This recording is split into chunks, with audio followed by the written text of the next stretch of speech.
En el mundo de la edad de hielo había algo más que hielo. El nivel de los océanos estaba 120 metros más abajo y dejaba al descubierto 25 millones de kilómetros cuadrados de cálidas llanuras costeras.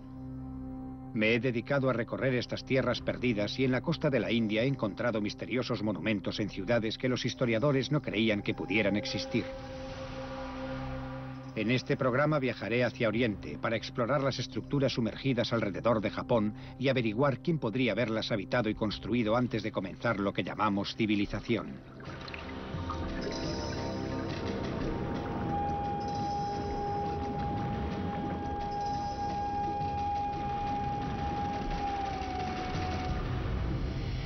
Mundo submarino.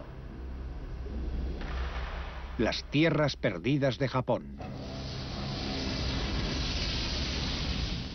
He sido testigo de un hallazgo submarino impactante en la costa noroeste de la India. Ciudades construidas 4000 años antes que las descubiertas hasta la fecha.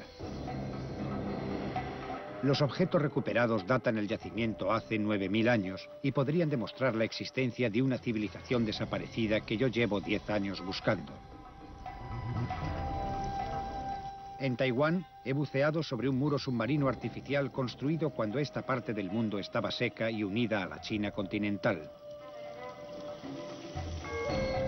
Y en Japón me he encontrado con una impresionante estructura que estuvo fuera del agua por última vez hace 10.000 años. Si es artificial, sería una prueba más de la existencia de pueblos civilizados cuya existencia niegan historiadores y arqueólogos. Me han tachado de lunático por defender teorías poco ortodoxas. Pero ya hay expertos que estudian desde nuevos ángulos viejos problemas. Si este monumento fuera artificial, aunque solo sea en parte, sería un hallazgo muy valioso y comparable, tal vez, a monumentos muy famosos, por ejemplo Stonehenge. Algunos de los mejores descubrimientos los han realizado lunáticos. El problema de los eruditos es que son un poco cerrados. Por eso digo que mis alumnos hacen más preguntas y mejores que los arqueólogos. Mis aventuras submarinas comienzan en Japón, en la pequeña isla de Yonaguni, en el extremo meridional del archipiélago de Ryukyu.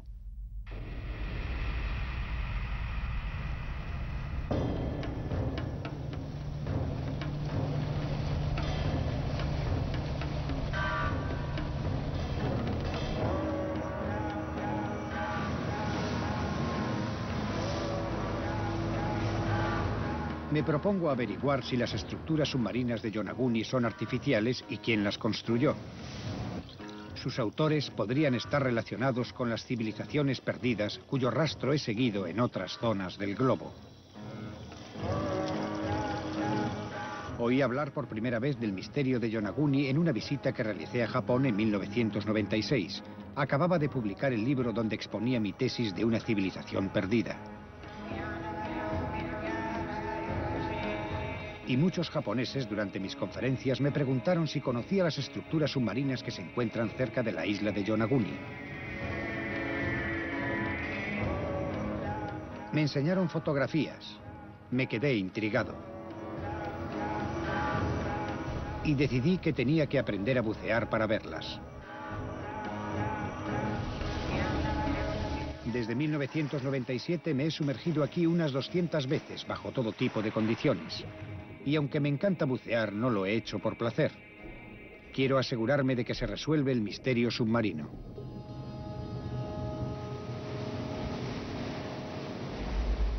Para empezar a demostrar mi teoría, necesito pruebas científicas de los efectos de la subida del nivel del mar sobre esta parte del Pacífico. Al final de la edad de hielo, en esta región resultaron inundadas grandes zonas según las nuevas y sorprendentes investigaciones. Las zonas en naranja muestran la parte de la Tierra que estaba a la vista hace unos 20 El años. doctor Glenn Mill, de la Universidad de Durham, es un experto mundial en la subida del nivel del mar al final de la edad de hielo. Si nos fijamos en Japón, vemos que la isla norte estaba unida al continente. Toda esta zona se inundó hace 10.000 años. Se ven unos tremendos cambios aquí arriba. El mar no ha llegado a esta zona.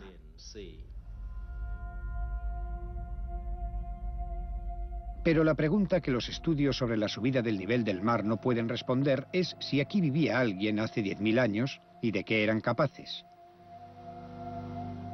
Empecé a tomarme Yonaguni en serio al descubrir que Japón estaba habitado cuando se produjeron grandes inundaciones al final de la Edad de Hielo.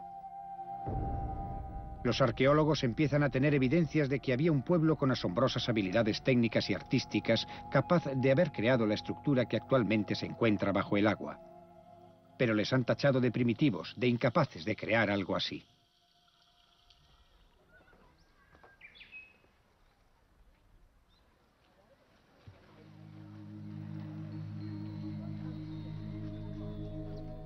Mi primer paso será averiguar si existe en tierra firme algo relativamente similar a las estructuras submarinas de Yonaguni.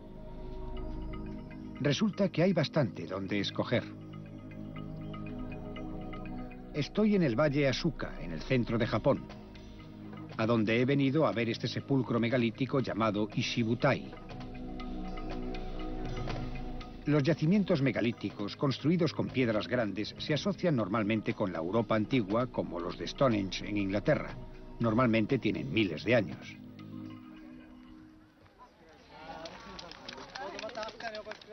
Algunas de las grandes piedras que se han usado aquí empequeñecen a todas las utilizadas en Stonehenge. Una pesa casi 100 toneladas y fue traída desde 15 kilómetros de distancia.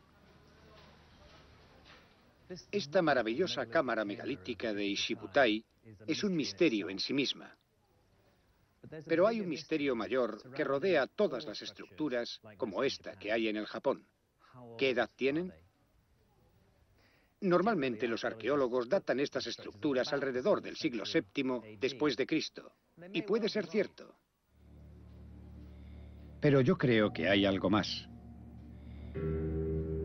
Quiero averiguar hasta dónde se puede seguir esta habilidad para tallar piedras en la prehistoria y ver si hay conexión entre estos monumentos y los misteriosos yacimientos que he encontrado bajo el agua.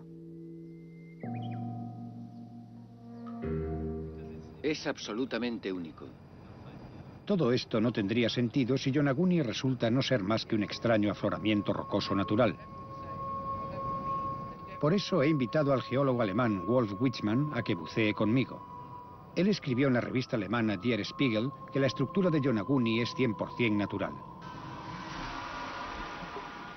Si está en lo cierto, pierdo el tiempo.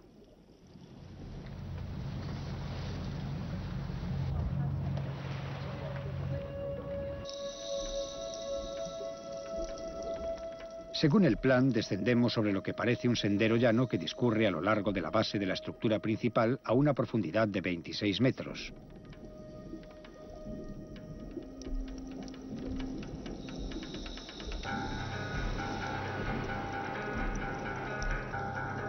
Desde ahí, ascendemos por la escarpada cara sur de la estructura. A 15 metros de la superficie, llegamos a una plataforma de piedra que mira directamente hacia el sendero. Wolf estudia un grupo de enormes escalones geométricos que se elevan sobre nosotros. Parece como si se hubieran retirado enormes cantidades de roca de la plataforma para dejar a la vista estos escalones.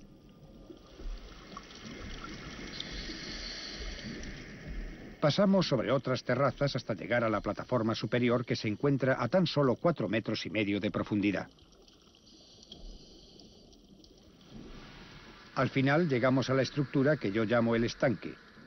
Una depresión curvada en la superficie de la roca que está desgastada por un lado y con un corte fino y en ángulo por el otro.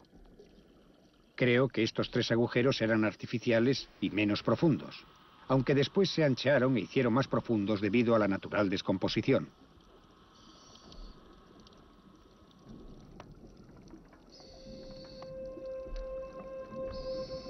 Hacia el este nos sumergimos en aguas más profundas donde una tortuga se extiende sobre su propia plataforma.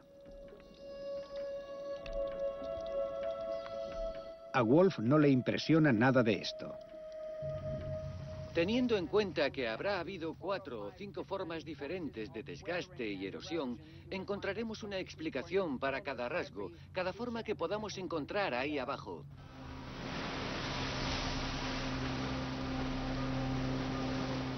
La estructura podría haber sido erosionada por la climatología cuando estaba sobre el agua, golpeada por las olas según ascendía el nivel del mar, aplastada por los detritos rocosos y las fuertes corrientes e incluso penetrada por pequeñas criaturas marinas. Lo que he visto hasta ahora puede explicarse como obra de las fuerzas de la naturaleza. Es sorprendente encontrar todos estos lugares curiosos tan juntos, pero es posible.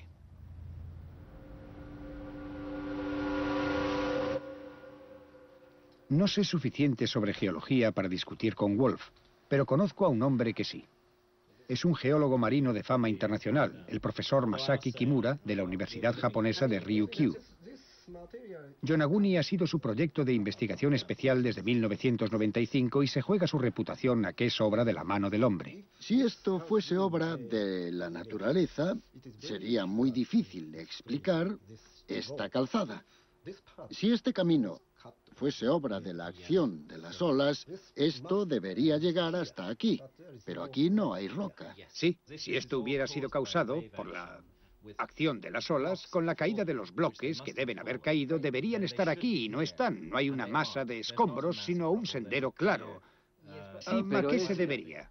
Pues a los cientos de miles de años que llevan estas olas azotando la costa, creo que serían capaces de cortar incluso bloques grandes. Desde luego no tienen fuerza suficiente para desplazar piedras grandes porque siguen ahí. Hay algunas al final, por ejemplo, hay otra aquí, pero nada en el medio. No solo en esta parte. Esta parte está labrada en redondo. Y completamente libre de piedra. La pregunta es por qué. Aquí no hay nada, pero aquí hay algo. Esto es interesante. Eso es lo que a mí me resulta curioso. Los argumentos de Wolf no tienen ningún sentido para mí, porque si está en lo cierto tendríamos que encontrar masas de piedra caídas sobre el camino, pero está despejado de escombros.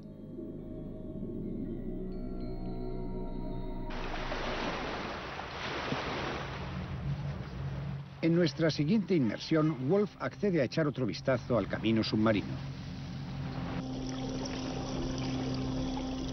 Empezamos nadando hacia el oeste, siguiendo el camino que Kimura y yo creemos que fue despejado artificialmente. Le muestro a Wolf unos huecos rectangulares al borde del camino.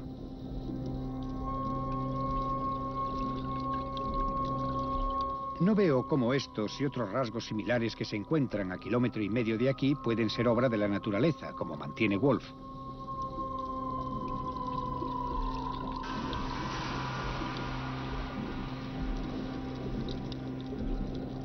Un segundo camino de piedra inclinado sube entre dos muros paralelos unos 90 metros más adelante, hacia el oeste, y cerca hay un estrecho túnel.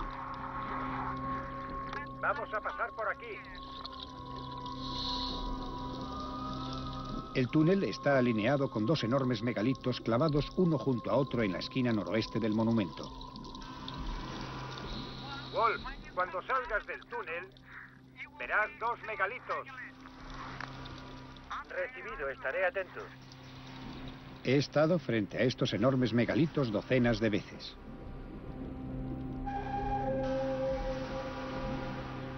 Y siempre me impresiona lo imponentes que resultan. No puedo dejar de pensar que tienen que haber sido colocados intencionadamente, pero Wolf todavía no está convencido. Estamos en línea con el túnel.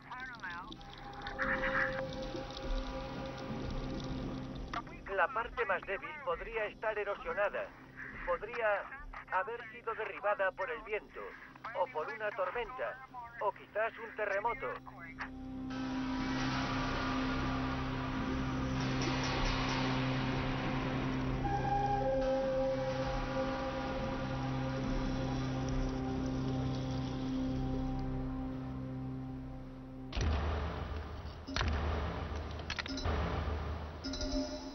Tras la inmersión, Wolf quiere investigar las capas de roca que se encuentran sobre el agua y asciende por la orilla cerca de la estructura submarina.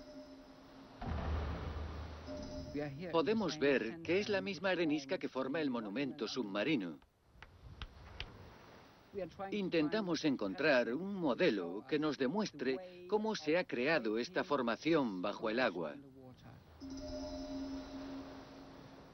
Lo interesante es que el monumento muestra una estructura monolítica parecida a esta, formada por capas como esta en vertical.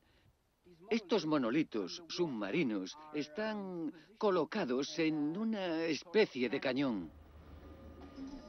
2 capas podrían haberse desmoronado e incrustado en este cañón.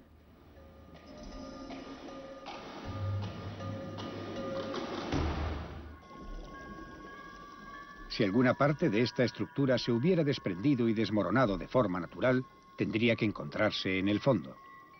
Pero el camino está milagrosamente despejado. Coincido con el geólogo japonés profesor Kimura en que su ausencia apunta a la implicación del ser humano. He visto la cara. Pero poco importa que yo discuta cada anomalía con Wolf. Él siempre me rebate con alguna explicación geológica. Escalones pronunciados y terrazas planas. Caminos despejados. Corredores con canalones. Agujeros cuadrados. Agujeros redondos. Complejos estanques excavados en la roca. Y por último, monolitos alineados a la entrada de un túnel. Todas estas cosas, según Wolf, son obra de las fuerzas erosivas y 100% naturales. Ninguna de ellas ha sido modificada por el hombre. Lo único que admite es que se trata de un lugar asombroso. Desde mi punto de vista, es un milagro natural.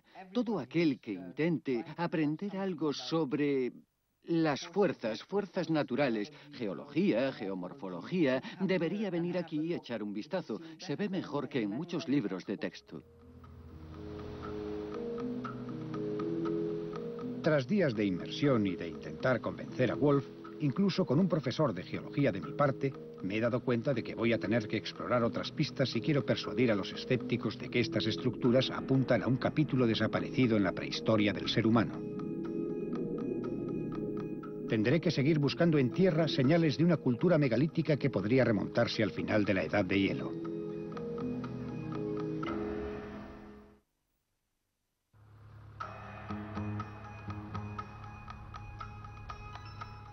¿Puedes explicar por qué tenemos un corte limpio aquí?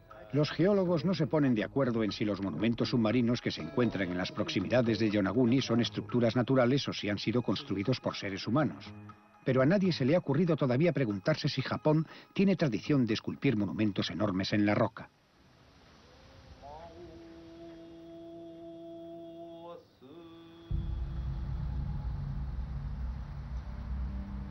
He comenzado a investigar el sintoísmo, la religión del Japón. He descubierto que un aspecto importante del sintoísmo es la adoración de la piedra y de las grandes rocas. El sintoísmo venera a las fuerzas naturales de los espíritus llamadas kami.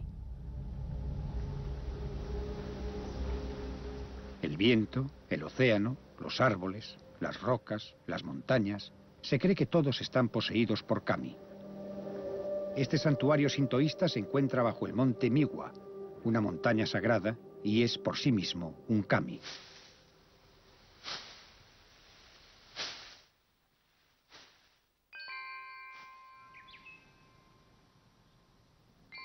En la antigüedad, el cielo y la tierra no estaban separados, era todo naturaleza.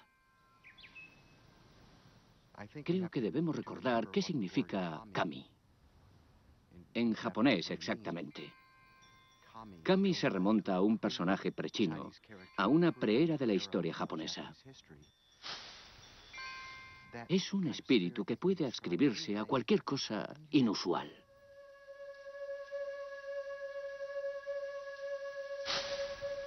La mayor pista que ofrece el monte Miwa es que esta fascinación prehistórica con lo inusual de la naturaleza llevó a los antiguos japoneses a modificar grandes formaciones de roca como Iwakura. Piedras dios sagradas. Son adoradas y están rodeadas con cuerdas sagradas. Algunas son naturales, otras han sido talladas por el hombre. ¿Cuánto tiempo hace que se veneran en Japón megalitos como estos?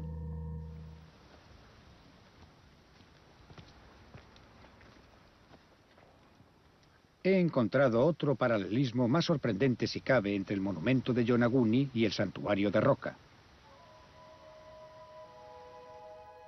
se conoce como Masudano Iwafune, el barco de roca de Masuda.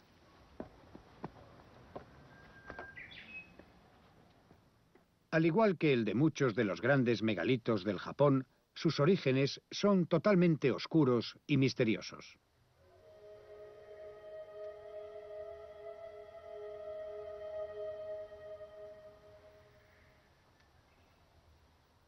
Observamos una combinación de hermosos bordes rectos y de corte limpio, con piedra, vasta y sin rematar.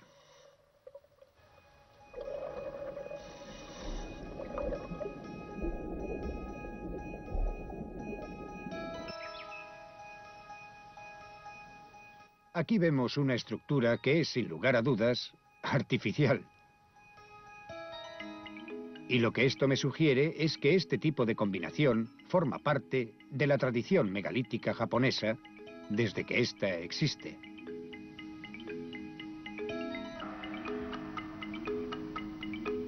La semejanza con la técnica de corte de la piedra de Yonaguni, que lleva sumergida miles de años, es una prueba que sugiere que la tradición podría remontarse al final de la Edad de Hielo.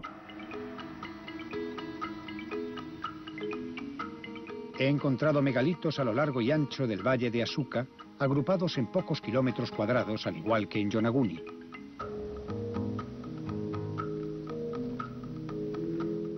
Mi teoría es que en ambos lugares los artistas antiguos encontraban la forma en la roca, y cuando podían, realzaban esa forma para darle significado y hechuras.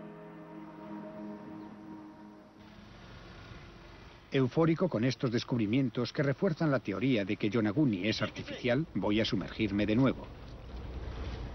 Para buscar a mayor profundidad, me sumerjo con buceadores provistos de un ROV, un vehículo manejado a control remoto. El ROV puede descender por debajo del monumento principal hasta una profundidad de 120 metros, para buscar nuevas pruebas por esta zona que fue tierra firme al final de la Edad de Hielo. Dado que ningún arqueólogo marino ha estudiado nunca la estructura, le he pedido a Sri Sundaresh que nos acompañe. Es un experimentado arqueólogo del Instituto Nacional de Oceanografía de la India. ¿Qué hay sobre esa pequeña colina? Enfoca, primer plano. ¿Podemos girar el ROV a la derecha? El plan es que el ROV dedique la próxima semana a registrar el fondo del mar en busca de estructuras extrañas. Sundaresh y yo vigilaremos la operación de vez en cuando, pero nuestro trabajo se centra en las estructuras submarinas que ya se han descubierto cerca de Yonaguni.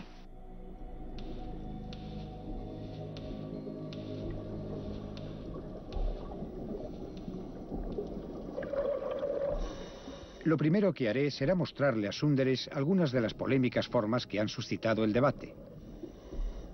Comenzamos con el camino que discurre ante el monumento principal, en Punta Iseki. ¿Un milagro de la naturaleza como lo describe el geólogo alemán Wolf Witzmann? ¿O la obra del hombre? ¿Y qué hay de los enormes escalones? ¿Labrados en la roca por las olas sin dejar escombros por debajo? ¿O tallados por los humanos antes de la subida del nivel del mar? En Punta Iseki, la estructura mide más de 300 metros de longitud y unos 23 metros de altura. Probablemente, tal y como se hizo la estructura, labrando la roca existente, esto habría servido como puerto. ¿Un puerto? ¿Excavado en la roca? Así que el primer arqueólogo marino que ve Yonaguni opina que es artificial. En algunos lugares, en 3 lugares, he observado que una persona puede descender sin problema hasta el fondo, y puede ascender porque entre las rocas se encuentran unos pequeños escalones de medio metro de altura. Sin lugar a dudas es artificial. No creo que sea natural. El imaginativo concepto de puerto de Sundaresh encaja con los escalones y el camino, que podría haber sido un canal para barcos cuando el agua estaba a un nivel inferior. Hemos planeado 3 inmersiones para el día siguiente en las que vamos a estudiar esta idea.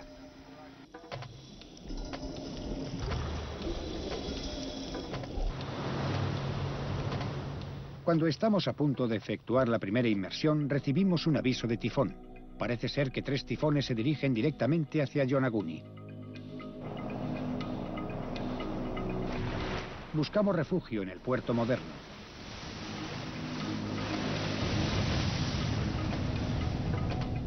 Acaba de llegar este fax. Existe la posibilidad de que el tifón se desplace hacia el norte y no toque Yonaguni. Aquí se toman los tifones muy en serio. Podrían destrozar los barcos o sacarlos del agua si no estuvieran bien protegidos. El nuestro es amarrado con sumo cuidado en el puerto interior. Hemos cogido solo la cola del tifón. Si azotara directamente a la isla, la expedición tendría que cancelarse.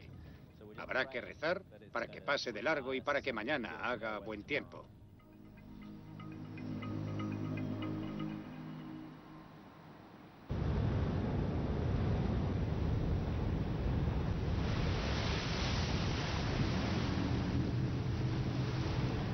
Ha ocurrido lo peor que nos podía pasar. Han aparecido 2 enormes sistemas tormentosos y el ojo de la tormenta está pasando directamente sobre Yonaguni. Las olas ya empiezan a enfurecerse. Los nativos nos dicen que en 2 o 3 horas estarán impulsadas por vientos de 100 kilómetros por hora y nos pasarán por encima. En la ciudad se refuerzan puertas y ventanas. Hemos tenido que cancelar la expedición. Ni siquiera se podrá completar la exploración con el ROV.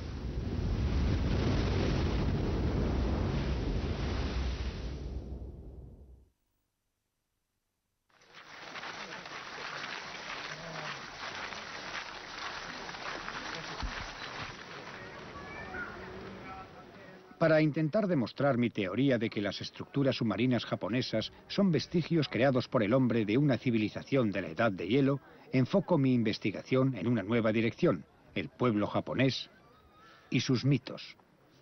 Mis estudios me han convencido de que los mitos pueden sobrevivir miles de años y transmitirse oralmente.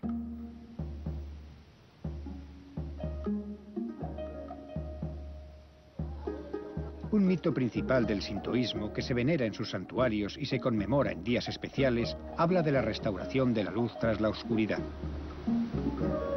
He seguido mitos parecidos en el Atlántico y en la India. Mitos que hablan de grandes inundaciones que se remontan al final de la Edad de Hielo. En el mito sintoísta, el dios del mar usurpa tierras ocupadas por la vegetación, trastornando la naturaleza. La diosa del sol se siente tan ofendida por sus actos destructivos que se retira a una pequeña cueva rocosa. A medida que se va ocultando, la oscuridad cubre la tierra. Los otros dioses enloquecidos intentan hacerla salir de su cueva para poder salvar al mundo.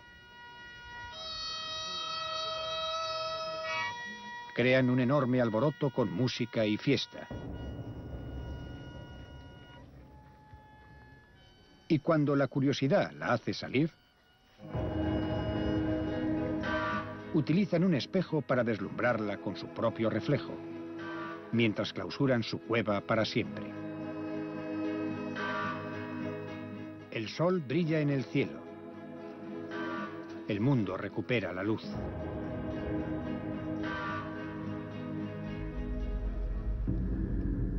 Creo que la historia del mito podría ser una metáfora de acontecimientos reales.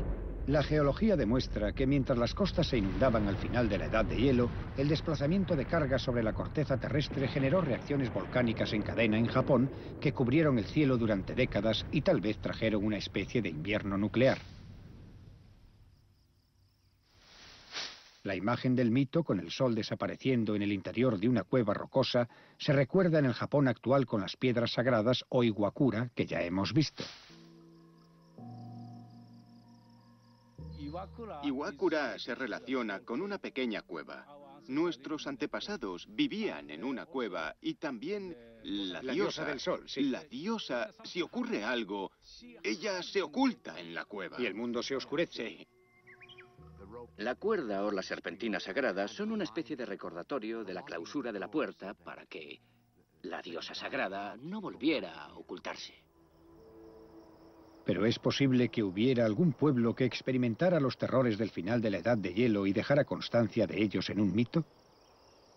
En la mayor parte del mundo sabemos muy poco o nada sobre quiénes vivían al final de la Edad de Hielo, pero Japón es una excepción. Estaba habitado por un pueblo antiguo del que se han excavado yacimientos por todas estas islas y cuya antigüedad se remonta hasta hace 16.000 años. Los arqueólogos lo conocen como el pueblo Jomon.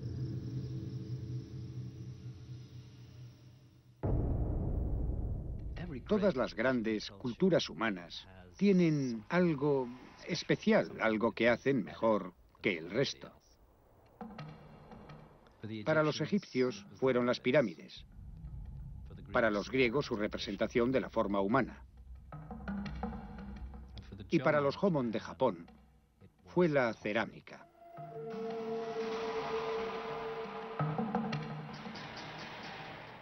Aquí está el misterio. Los Jomon eran una cultura primitiva, de cazadores-recolectores. Y sin embargo fue el primer pueblo del mundo que fabricó cerámica. Miles de años antes que ninguna otra cultura conocida por los arqueólogos.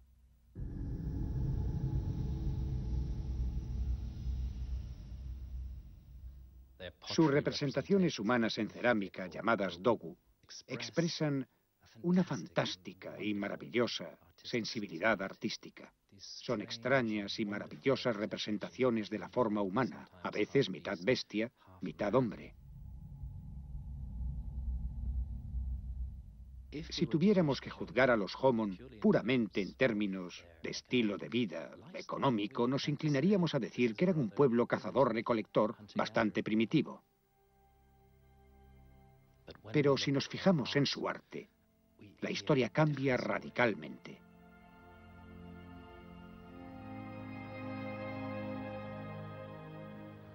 Realmente no comprendemos al pueblo Jomon. Sabemos mucho sobre los llamados datos básicos. Hay montones de figuritas, pero no sabemos qué significan. ¿Qué tienen de especial los Jomon? Ciertamente no tenemos toda la historia. Nunca podremos. Eso es lo divertido. No tenemos todos los hechos, estoy seguro. No estoy seguro del número exacto de yacimientos Jomon. Hay aproximadamente unos 150.000 yacimientos Jomon. Probablemente en la mitad de ellos se han hecho excavaciones. Hay millones de piezas de cerámica que están por todas partes.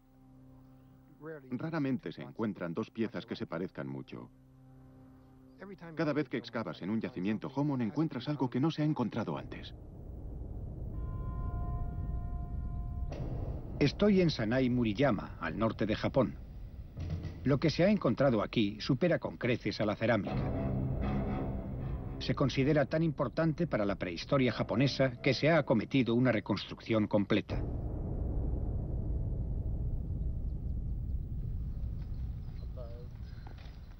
Descubierto en 1995, este lugar está obligando a los arqueólogos a replantearse su visión de los Jomon.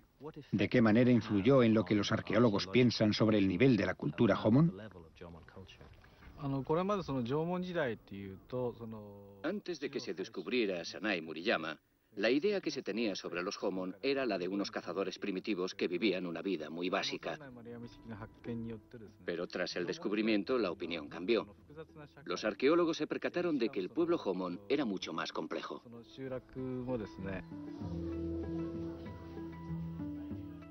Aquí se ha reconstruido un enorme monumento que demuestra que los Jomon tenían amplios conocimientos sobre matemáticas y astronomía hace ya 5.000 años. El profesor Kobayashi ha estudiado el calendario creado por los Jomon. Los puntos de la salida y la puesta de sol eran un calendario exacto para el pueblo Jomon. Construyeron un monumento a ese día especial, donde se reunía mucha gente para celebrarlo. El sol sale por el este. En el solsticio de verano, el profesor Kobayashi explica que los postes están alineados con exactitud para señalar el día del solsticio de verano. A mediodía, Sí. el día especial del solsticio de verano, Sí. la sombra se Sí. sitúa en el pasillo. Las sombras de los postes dividen exactamente la base de la estructura al mediodía del día en que se produce el solsticio de verano. Es improbable que se trate de una coincidencia.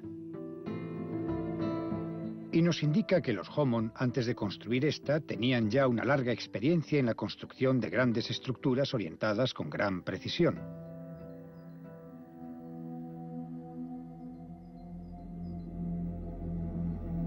En Yonaguni, los cálculos astronómicos muestran que la estructura se alzaba sobre una latitud muy significativa, exactamente sobre el antiguo Trópico de Cáncer, un círculo que rodea la parte norte de la Tierra y conecta todos los puntos sobre los que el Sol incide directamente a mediodía del día del solsticio de verano.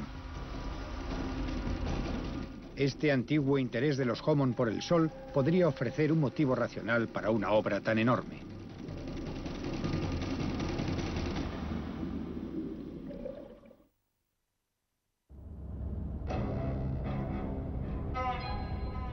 En mis viajes he encontrado un pueblo antiguo extraordinario, el pueblo Homon, y fenomenales estructuras submarinas igual de antiguas.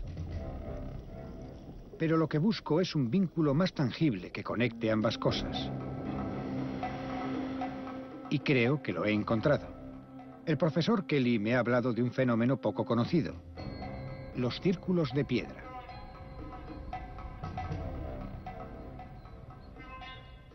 A veces los círculos tienen un diámetro muy grande. A veces son círculos más pequeños, unidos como los eslabones de una cadena. Y a veces utilizan megalitos. Komakino parece un anfiteatro en miniatura. Se encuentra sobre una pequeña colina, así que tienes el círculo, pero la ladera parece la grada de un estadio. Es una disposición muy interesante, pero no sé qué son. ¿Se metían en ellos para bailar en círculo? No hay señal de hogueras. Creo que harán falta muchos más estudios. Esta costumbre de construir círculos de piedra está documentada entre los Homon hace tan solo 5.000 años. Pero creo que he encontrado evidencias en el fondo del mar de círculos de piedra Homon de mucha más antigüedad. Vamos a otro yacimiento submarino que he estado explorando a 320 kilómetros al norte de Yonaguni, cerca de las islas Kerama. Tengo una sensación extraña. Si me encontrara bajo el agua, podría estar fácilmente entre los círculos de piedra de Kerama. Pequeños círculos construidos con piedras de río exactamente como estos que llevan la huella inconfundible de los Homon.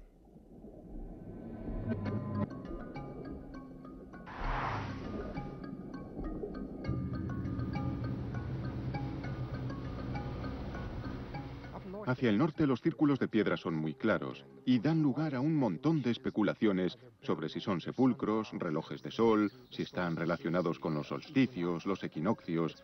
Son de esas cosas que podrían significar algo, pero para mí siguen siendo conjeturas. Lo que yo he visto al llegar a Ojoro es que todos los círculos de piedra están construidos cerca de la costa. Con un diámetro aproximado de unos 33 metros, Ojoro es el mayor círculo de piedra Homon descubierto hasta la fecha en tierra. Este círculo tiene unos 4.000 años de antigüedad. Pero hace 10.000 años, cuando los Homon estaban activos, los círculos construidos cerca de la costa se encontrarían ahora bajo el agua. Y esa es exactamente la situación de los círculos de piedra que he descubierto en Kerama. Los yacimientos valiosos podrían ser costeros. Con la subida del océano, los yacimientos más importantes están sumergidos. Se trata de una posibilidad muy real.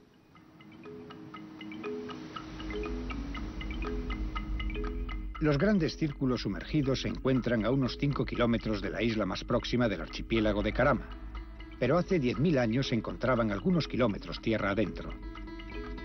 El nivel del mar estaba mucho más bajo y el archipiélago de Kerama estaba conectado con la isla principal de Okinawa.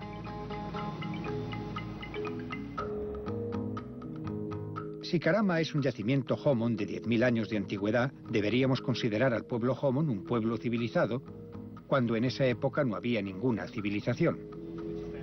Pero sigue habiendo un gran problema. Los geólogos como Wolf Wichmann que no creen que estas estructuras submarinas puedan ser artificiales. Esto es extremadamente extraño. Esta piedra que pende sobre el borde. ¿Eso es? Ha llegado el momento de someter a Karama a juicio, y para ello me he traído a mi arquiescéptico Wolf para que emita su veredicto. La inmersión en Karama es complicada. Solo hay una mínima oportunidad de calma entre las fuertes corrientes. Y francamente, a la hora de saltar, estoy nervioso.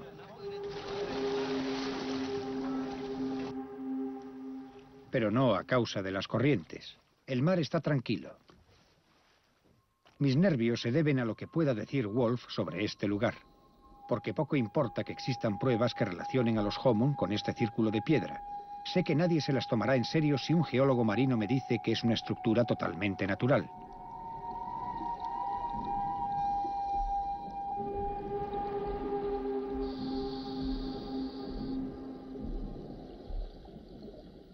Descendemos sobre la base del círculo a unos 28 metros de profundidad. Hay un laberinto de pasadizos laterales que se ramifican entre el bosque de postes contiguos.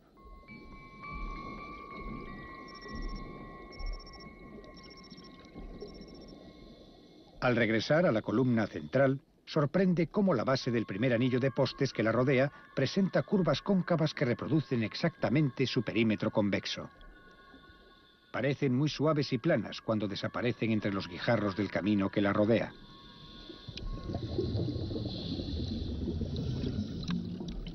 Al raspar la vegetación marina de los pilares y arrancar una muestra, Wolf descubre que se trata de piedra caliza coralina antigua, con la cual se han construido numerosas estructuras megalíticas en todo el mundo.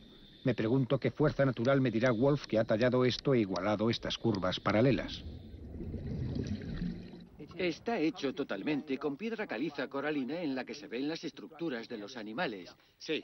Definitivamente no tengo ninguna explicación para esto. Para los círculos. Para los círculos y para las estructuras, para cómo han aparecido. No conozco ninguna fuerza que pueda haberlas moldeado así. Ninguna fuerza de la naturaleza.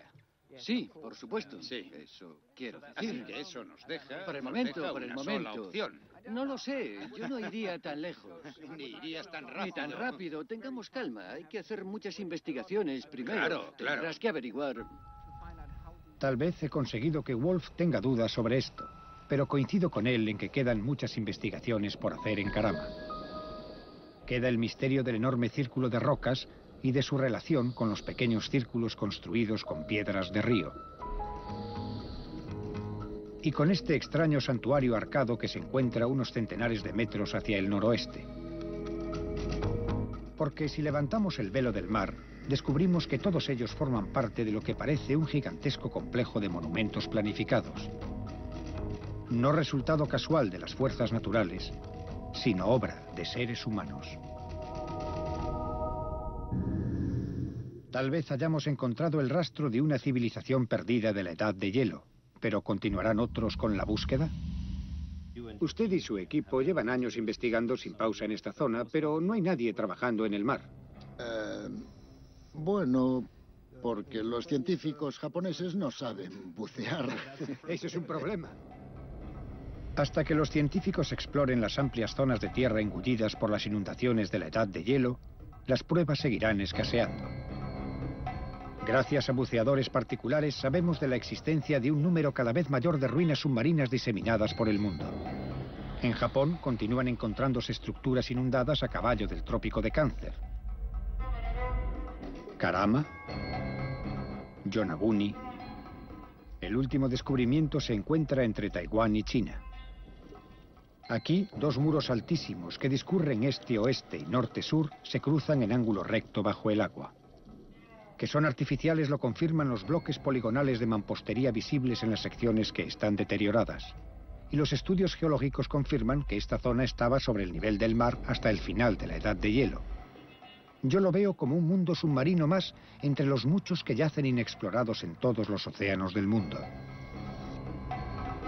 He intentado llamar la atención sobre lo que podría haber ahí fuera y sobre su posible antigüedad. Pero para mí no se trata solo de fechas, sino de qué significa civilización. ¿Significa estabilidad de cultura? Los Homon expresaron su forma particular de civilización durante 14.000 años. ¿Significa ciudades? Hemos visto 2 enormes ciudades en el fondo del Golfo de Cambay, al noroeste de la India. 4000 años más antiguas que cualquier ciudad conocida por los arqueólogos. ¿Significa grandes monumentos? Hemos visto monumentos colosales bajo el mar que baña la costa de Japón, en el sudeste de la India, en las aguas de Malta.